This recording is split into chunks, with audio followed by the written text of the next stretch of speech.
오늘 보실 말씀은 빌립보서 3장 2절과 3절입니다.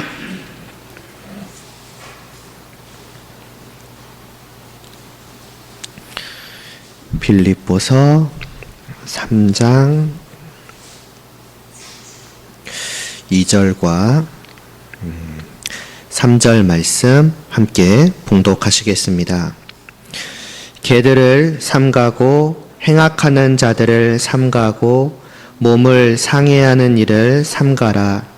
하나님의 성령으로 봉사하며 그리스도 예수로 자랑하고 육체를 신뢰하지 아니하는 우리가 곧 할례파라. 아멘. 끝으로 나의 형제들아 라고 하면서 이제 새로운 권면을 시작한 바울은 먼저 성도가 누리고 있고 또 누릴 특별한 것이 있음을 알립니다. 바로 기쁨이지요. 이것은 세상에서 볼 수 있는 일반적인 기쁨과는 다른 특별한 것입니다. 죽음의 위협을 수없이 넘기는 가운데서나 또 지금 감옥 안에서나 여전히 사라지지 않고 바울 안에서 빛을 발하고 있으며 또 대적들의 핍박 속에 있는 빌립보 교회도 마찬가지로 누릴 것이라 하니 어찌 특별하다고 하지 않을 수가 있겠습니까? 그러니까 모든 상황과 환경을 정말 초월하고 빛나는 이 특별한 기쁨이 교회에게, 성도들에게 주어졌다는 것입니다. 그렇다면 어디서 그것을 얻는 것입니까? 어떻게 그것을 누리는 것입니까? 바로 주 안에서 그러하는 것이라 말씀을 합니다. 주님 안에 있기 때문에도 이미 이것은 평범한 것이 아니지요. 하나님의 아들 안에 있는 것이 어찌 평범하다 할 수가 있겠습니까? 이미 그 자체로 이것은 세상의 것들과 비교할 수 없이 특별하다고 할 수 있을 것이며 또한 이것은 무엇도 해할 수가 없기에도 더 특별합니다. 그 무엇이 그분 안에 있는 그것에 손상을 가할 수가 있겠습니까? 그 무엇도 할 수가 없습니다. 그렇게 이것은 결코 손상되지 않으며 결코 사라지지 않고 영원토록 변함없이 보배로운 기쁨입니다. 그래서 이를 소유한 자들은 이 땅에서 그 어떠한 상황이나 또 환경에도 불구하고 언제나 넘치도록 기뻐할 수 있습니다. 그러니 이를 가지고 누릴 수 있다는 것은 얼마나 큰 특권이겠습니까? 성도는 바로 그러한 특권을 받아 누리는 자들이라는 것입니다. 그렇다면 정말로 우리에게 이것이 주어졌을까요? 바울은 받았을지 모르지만 나는 아닐 수 있지 않을까요? 그래서 바울은 기뻐할 수 있지만 나는 그렇지 못할 수도 있는 것 아닐까요? 그렇지 않으면 이 기쁨이 앞서 말씀드렸던 것처럼 주님 안에 있기 때문입니다. 그리고 성도는 어떤 자들입니까? 누구도 예외 없이 모든 성도는 다 주님 안에 있는 자들입니다. 주님을 믿음으로 그분과 하나 되어 그분 안에 있기에 성도가 된 것입니다. 그래서 성도라면 누구나 이 기쁨을 소유한 자일 수밖에 없습니다. 주님 안에 있는 기쁨을 주님 안에 있는 모든 자가 다 누리는 것은 당연하겠지요. 오히려 주님 안에 있음에도 불구하고 이것을 누리지 못하고 있다면 그것이 이상한 것입니다.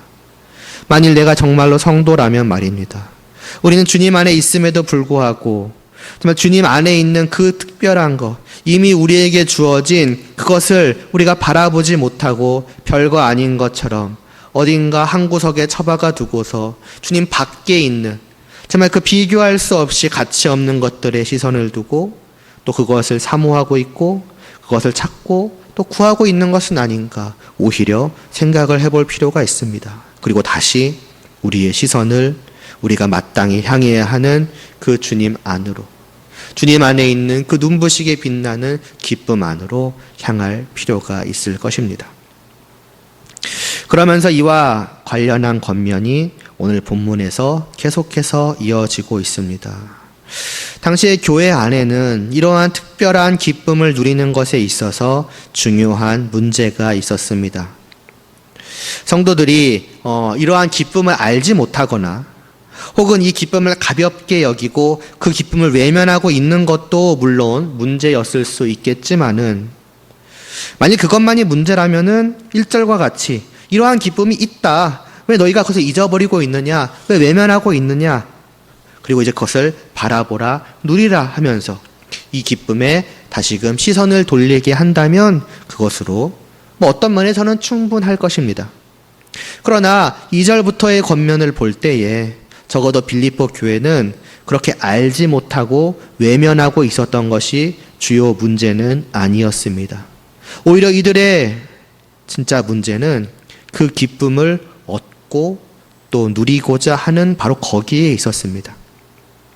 당시의 교회 안에는 이 기쁨을 얻기 위한 올바른 길이 아니라 그릇된 길로 가는 자들이 있었습니다.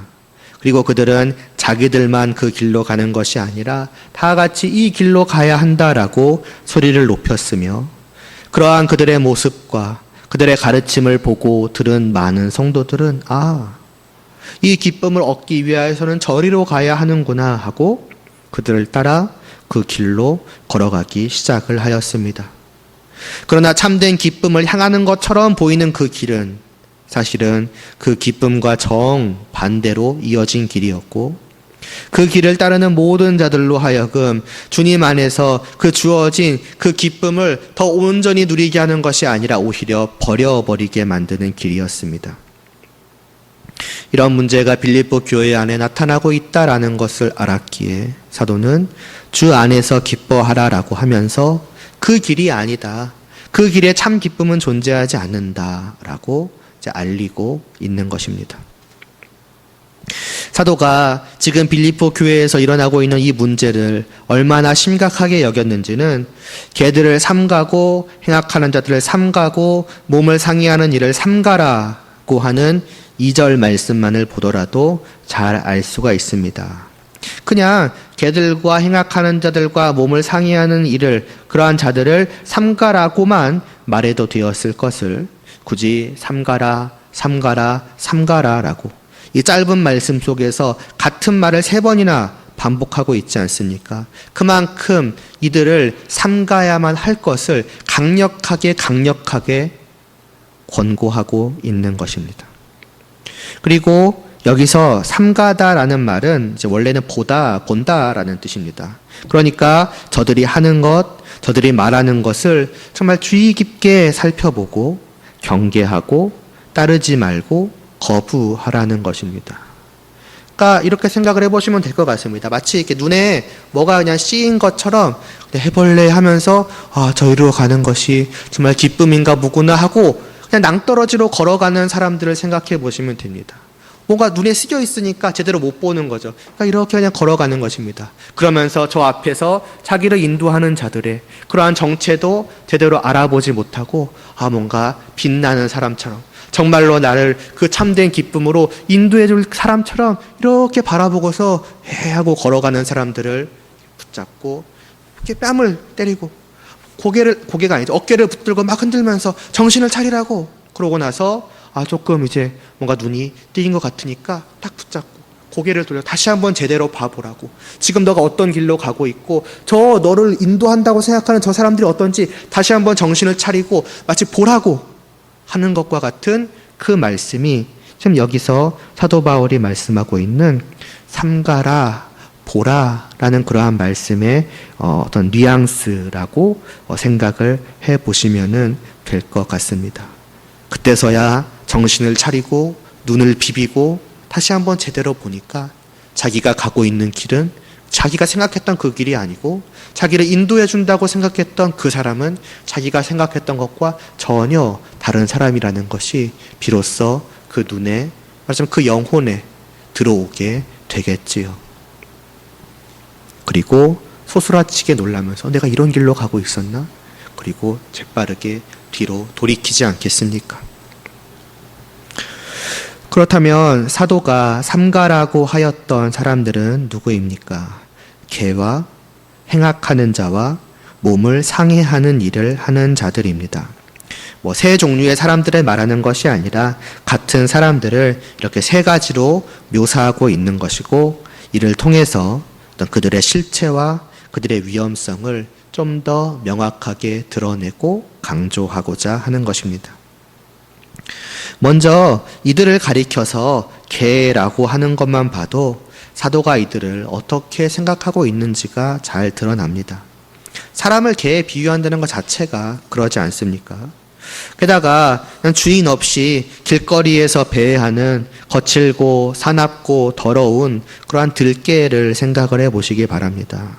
그것들이 본능에 따라서 사람을 향하여 짖거나 더 나아가서 사람을 물어버리고 그것에 물린 사람들이 이제 광경병 같은 것에 걸려서 같이 개가 되는 어떤 그러한 모습을 상상을 해 보신다면은 이들이 교회 안에서 벌이고 있는 그 일이 바울의 눈에 어떻게 비추이고 있는가 하는 것과 크게 다르지 않을 것입니다.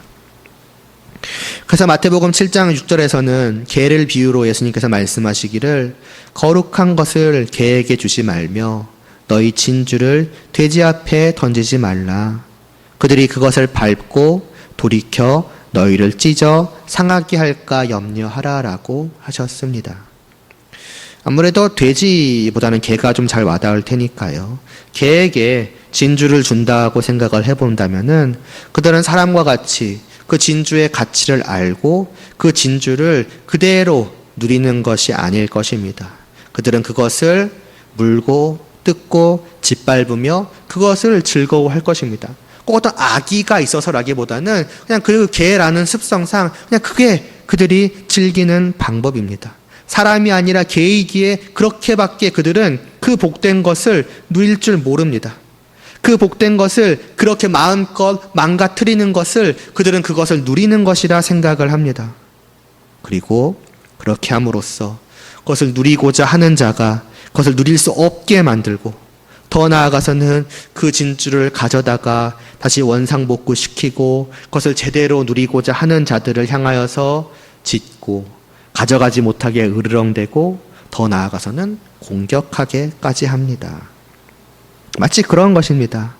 이들은 빛나는 진주와 같이 귀한 참된 진리를 깨달아 알지 못하며 그것들을 그대로 받아서 누리지 못합니다. 이들은 그것들을 자기 마음대로 훼손하고 왜곡하고 그러면서 자기 마음대로 그것을 누리는 것을 그러니까 제대로 누리는 것이 아니지요. 그게 참으로 복되게 진리를 누리는 것이라 생각을 합니다. 그리고 자기만 그렇게 못 누리는 것으로 그치는 것이 아니라 교회 안을 배회하면서 이 진리를 온전히 받아 누리고자 하는 자들을 방해합니다. 그 물어 뜯어서 너덜너덜거리고 산산조각이 나버려서 진리가 아니게 되어버린 그 진리를 나누어주고 참된 진리를 향하여 손을 뻗으려는 자들을 물어 뜯습니다. 그들을 감염시키고 자기와 같은 개가 되도록 만들어서 진리를 훼손하고 왜곡시키는 짓과 그 진리 아니게 된 진리를 따르기를 즐거워하게 만듭니다.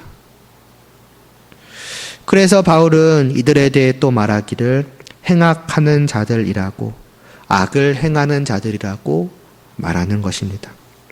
단지 어떤 사회적으로나 윤리적으로나 도덕적으로나 나쁜 짓을 하는 것만이 악이 아닙니다. 우리는 잘 알지요.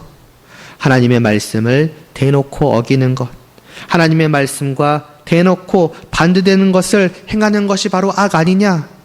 그런데 그러한 것들은 그나마 악은 악이되 어떤 면에서는 덜 위험한 것이라고 할 수 있습니다. 왜냐하면은 그것은 대놓고 악한 것임이 드러나니까요. 대놓고 하나님의 말씀을 어기는 사람들이 있다면은, 대놓고 하나님의 말씀과 반대되는 것이 옳다 한다거나, 하나님의 말씀과 정반대되는 것이 맞다라고 말하고 다니는 사람들이 있다면은, 그것은 우리가 주의 깊게 살펴보지 않아도 흘낏 보고 듣기만 해도 아, 저것은 그릇된 것이지, 아, 저것은 틀린 것이지, 하나님의 말씀과 반대되는 것인데 라고 할 것입니다. 그래서 그것들을 아예 따르지 않겠죠. 적어도 성도라면 그러한 악을 행하더라도 그것이 그릇된 것인지 모르고 하지는 않을 것입니다. 분명 자기가 죄악을 행하고 있다라는 그러한 죄의식과 죄책감이 있겠지요. 이런 면에서 진정으로 무서운 것은 지금 이들이 행하고 있는 악입니다. 이는 그들이 의도하였든 의도하지 않았든 악이 아닌 것처럼 그릇되지 않은 것처럼 위장하기 때문입니다. 그것을 선이라고, 올바른 것이라고, 진리를 따르는 것이라고 하면서 참된 기쁨으로 나아가는 길이라고. 어쩌면 자기 자신조차도 속이고, 그러니 그것을 보는 자도 속게, 미혹되게 만들기 때문입니다. 그리고 그렇다는 것은 그만큼 그럴듯하게 보여진다는 것이지요. 정말 진리를 따르는 것처럼, 참된 기쁨으로 인도할 것처럼 보여지는 것입니다. 들려지는 것입니다. 그러니까 그것들은 정말로 잘 살펴보지 않는다면은, 정말 정신을 차리고 그들이 말하는 그 내용을 잘 분별하지 않는다면은 너도 나도 쉽게 따를 만한 것이니, 이것이야말로 무엇보다도 교회를 위협하는 악이라고 할 수 있을 것입니다. 그렇다면 이것이 대체 무엇일까요? 마지막 세 번째로 사도 바울은 말씀하기를 몸을 상해하는 것이라고 합니다. 이전 번역에서는 손할례당이라 하였는데 좀 그쪽이 더 이들의 모습을 잘 묘사하고 또 이들의 정체를 잘 드러내주고 있는 것이 아닐까 생각이 됩니다. 손할례당, 몸을 상해하는 것, 이것은 일단 구약의 이스라엘 백성들이 하였던 그 생식기 가죽의 일부를 잘라내는 할례의 의식을 가리킵니다. 신약의 시대에 교회 안에서도 이를 행하는 자들, 그리고 자기들만 하는 것이 아니라 모든 성도는 다 이를 행하지 않으면 안 된다 말하는 자들이 있었던 것이지요. 왜 그랬을까요? 그것은 구약의 할례가 하나님의 백성이라는 표시였기 때문입니다. 그러니까 이 교회 안에서 일어나고 있던 어떤 문제의 핵심은 누가, 그리고 어떤 사람이 참 하나님의 백성이냐에 대한 것이며, 그래서 3절에서 사도가 우리가 할례파라 하는 것도 다시 말해서 저들이 아니라 우리가 참 하나님의 백성이라고 말씀하고 있는 셈입니다. 그럼 생각을 해보면은 실제로 몸에 할례를 받은 자들이 하나님의 백성인 것은 당연한 것이 아닐까요? 그 표시가 분명히 있으니까요. 적어도 저들은 그렇게 생각을 했고 그것은 전혀 이상해 보이지 않습니다. 아니, 이상해 보이지 않는 것을 넘어서서 그냥 들어보기에는 그게 맞아 보입니다. 할례가 하나님의 표시, 하나님의 백성이라는 표시니까 그 표시가 있어야지, 그 표시를 해야지, 없는 게 이상한 것 아니니가? 그러나 여기서 한 가지 질문을 던져본다면, 과연 사람이 하나님의 백성 된 것은 그가 할례를 받았기 때문일까요? 할례로 말미암아서 그렇게 된 것일까요? 할례라고 하는 그 외적인 의식, 그 외적인 행위가 하나님의 백성 아니었던 자를 하나님의 백성 되게, 그렇게 그의 소속과 신분을 변화시킨 것일까요? 그렇지 않다는 것 잘 아실 것입니다. 그럴 수가 없지요. 호박에 줄을 긋는다고 수박이 되는 것은 아니지 않습니까? 수박의 무늬는 그것이 이미 수박이기 때문에 수박으로서의 표시가 될 수 있는 것이지, 그 무늬가 수박 아니었던 것을 수박으로 만들 수는 없습니다. 만일 호박이 정말로 수박이 되고자 한다면 호박을 수박으로 만들어줄, 그 말도 안 되는 일을 일어나게 하여줄 그 특별한 무언가가 있어야 합니다. 나는 줄을 그었으니까 이제 수박이 맞다라고 내가 그은 줄을 신뢰하고 확신의 근거로 삼고 의지하는 것이 아니라 나를 수박 되게 해줄 그 무엇을 찾고 구하고 신뢰하고 의지해야 하는 것이 당연하지 않겠습니까? 그러므로 여기서 자연스럽게 다음 질문으로 이어지게 됩니다. 그렇다면 무엇이 진정 우리를 하나님의 백성 되게 하는가입니다. 다르게 말하자면 하나님의 백성됨에 있어서 과연 우리는 무엇을 의지하고 신뢰해야 하는가입니다. 이는 하나님의 백성이 되기 전이나 후나 다 포함해서 드리는 질문입니다. 앞서 본 그 몸을 상해하는 자들, 손 할례당이라 하는 자들은 이에 대한 대답을 몸에 하는 할례에, 그 외적인 의식과 행위에 두었습니다. 할례를 받아야 하나님의 백성이다. 할례를 받지 않으면 안 된다 하는 것입니다. 그리고 이러한 외적인 의식과 행위를 의지하고 신뢰하는 것은 자연스럽게 율법을 실천하는 것으로, 그 율법을 실천하는 외적인 행위를 신뢰하고 의지하는 것으로 이어집니다. 율법을 행했으니 나는 하나님의 백성이다. 율법을 행함이 있기에 나는 하나님의 백성된 자이다 하는 것입니다. 이는 결국 무엇으로까지 연결될까요?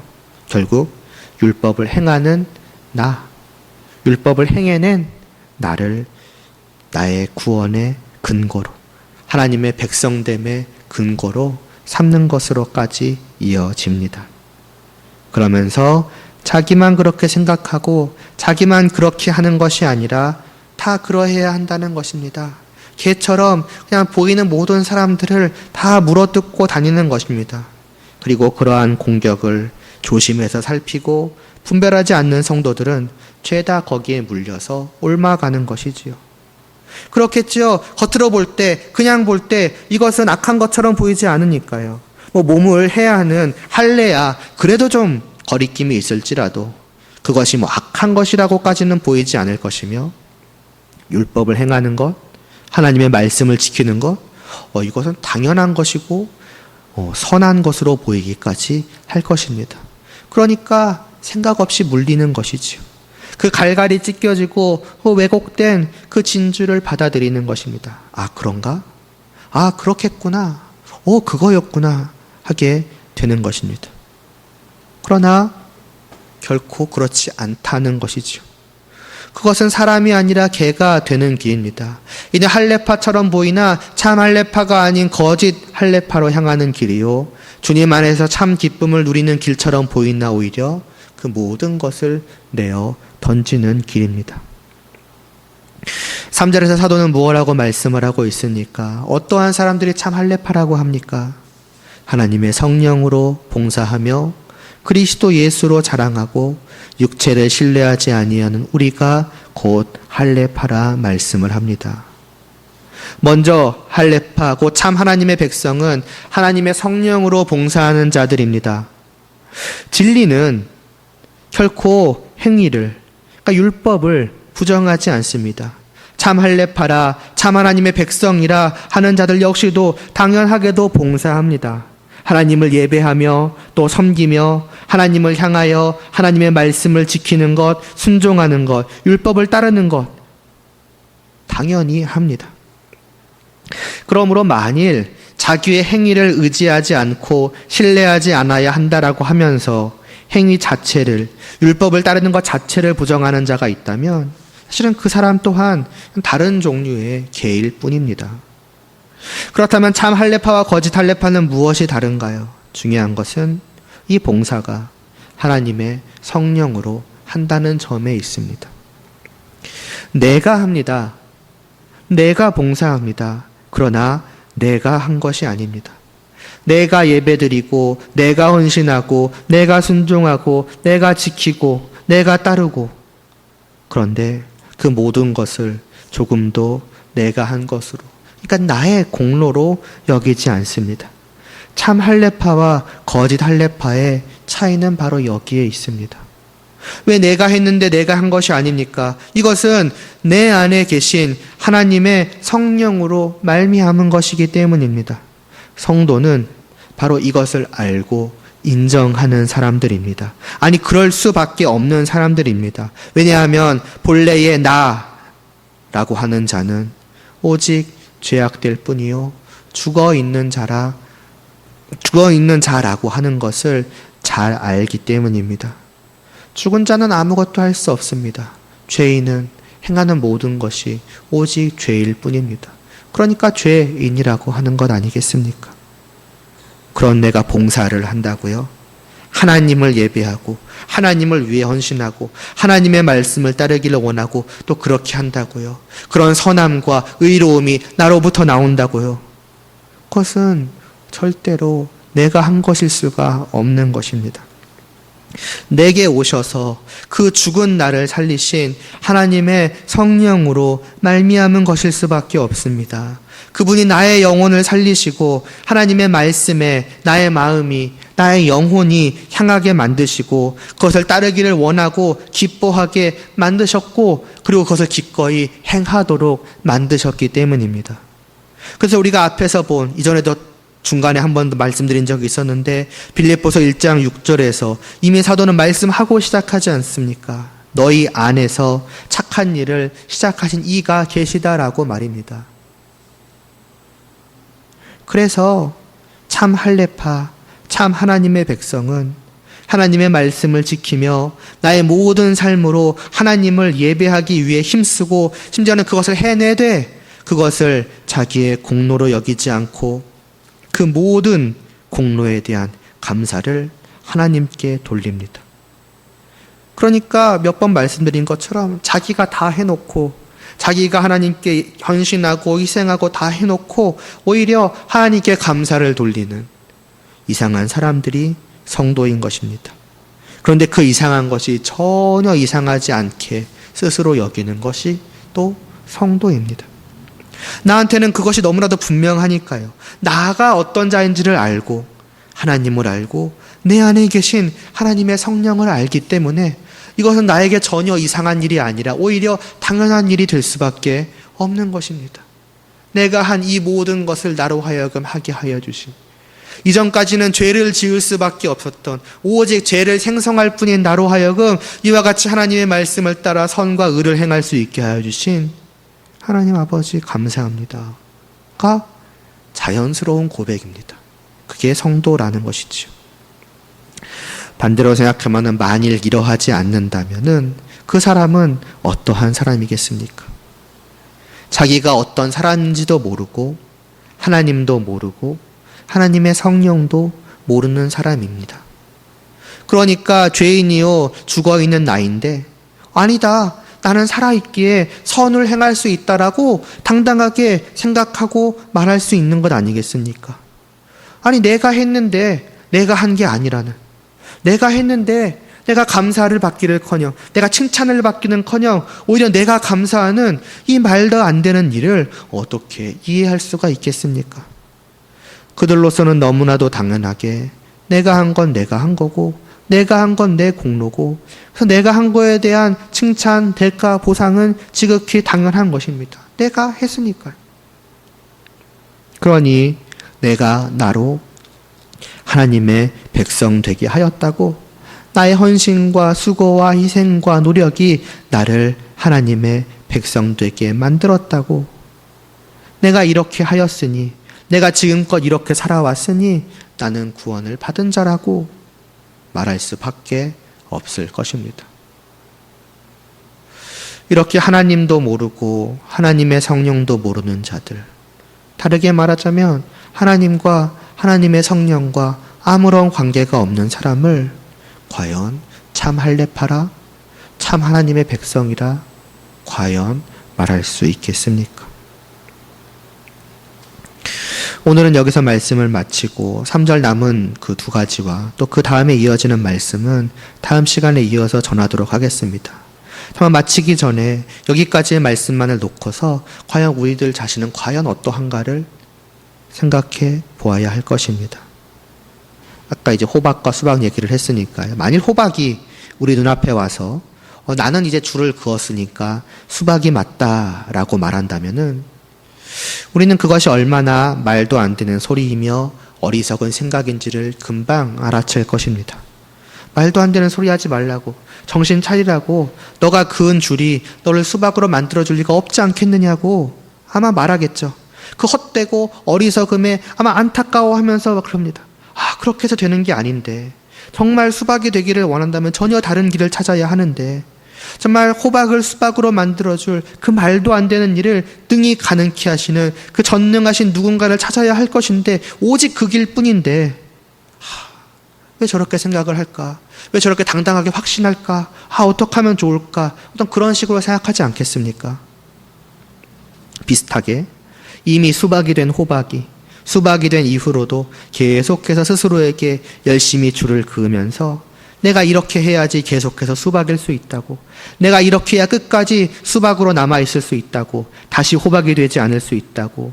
이 줄을 긋기를 멈추면, 이 줄이 사라져버리면 난 더 이상 수박일 수 없다라고 말하는 것을 본다면 우리는 역시나 대번에 그것이 얼마나 어리석고 말도 안 되는 소리인지를 알고 그 헛된 노력에 안타까워할 것입니다. 아니 이미 수박인데 너가 그렇게 된 것은 너를 그렇게 만들어줄 특별한 분을 만났기 때문인데 오직 그분으로 말미암은 것인데 너가 줄을 그어서 수박이 된 것이 아닌 것처럼 이제 또 너가 줄을 긋는 것이 너의 수박 때문에 무슨 영향을 줄 수 있겠냐고 아마 안타까워하겠지요.